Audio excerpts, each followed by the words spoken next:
Hello friends, I'm Master Shakut. Welcome back to my channel. So today I'm gonna read chapter 6, Don't Accept Free Drinks, Reciprocity, from the book The Art of Thinking Clearly by Rolf Dobelli. So let's start it. Not so long ago, you may have come across disciplines of the Hare Krishna sect floating around in saffron-colored robes as you hurried to catch a flight or a train to your destination. A member of the sect presented you with a small flower and a smile. If you're like most people, you took the flower, if only not to be rude.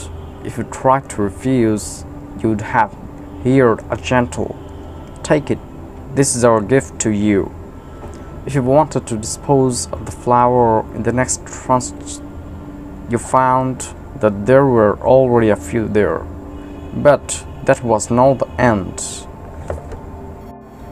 Just as your bad conscience started to tug at you, another disciple of Krishna approached you, this time asking you for a donation.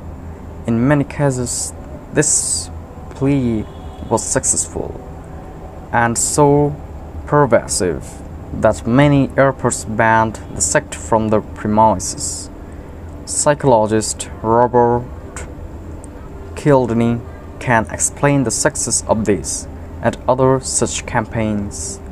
He has studied the phenomenon of reciprocity and has established that people have extreme difficulty being in another person's debt.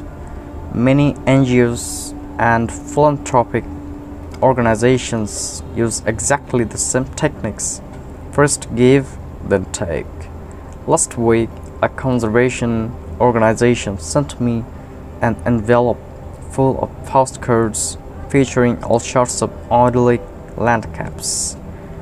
The accompanying letter assured me that the postcards were a gift to be kept, whether or not I decided to donate to their organization.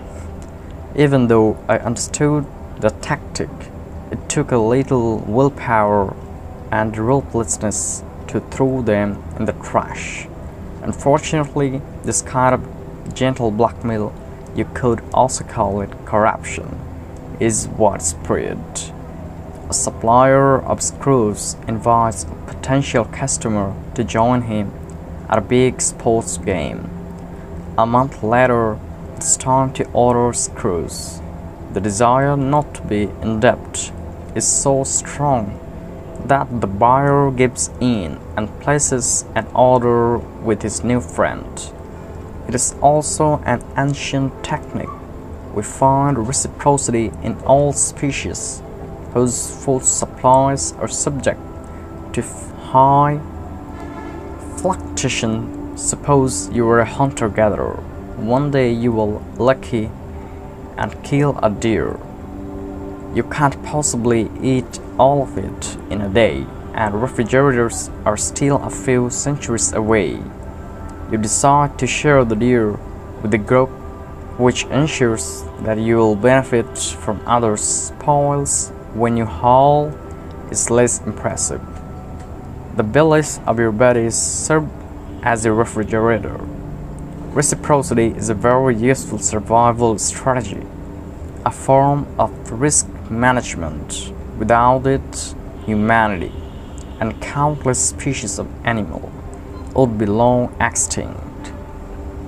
It is at the core of cooperation between people who were not related to each other and a necessary ingredient for economic growth and wealth creation.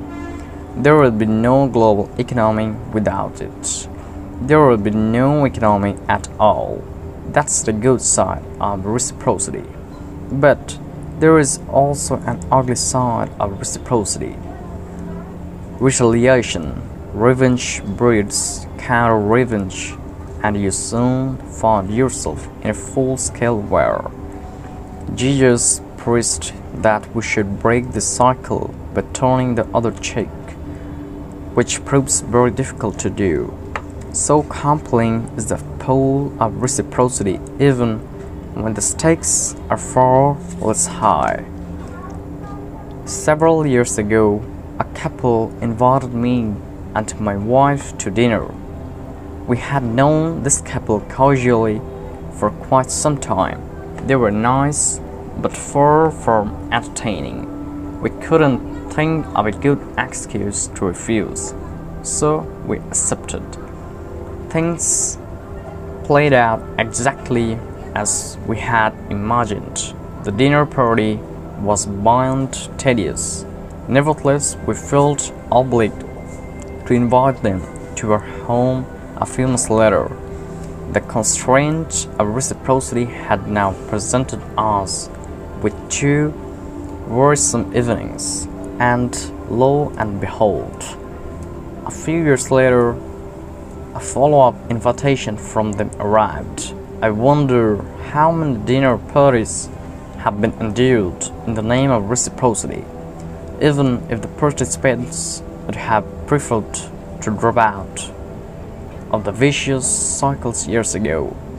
In much the same way, if someone approaches you in the supermarket, whether to offer you a taste of wine, a chunk of cheese, or a handful of olives, my best advice is to refuse their offer unless you want to end up with a refrigerator full of stuff you don't even like. See also Framing, Chapter 42, Incentive, Super Response Tendency, Chapter 18, Liking Bias, Chapter 22, Motivation Crowding, Chapter 56.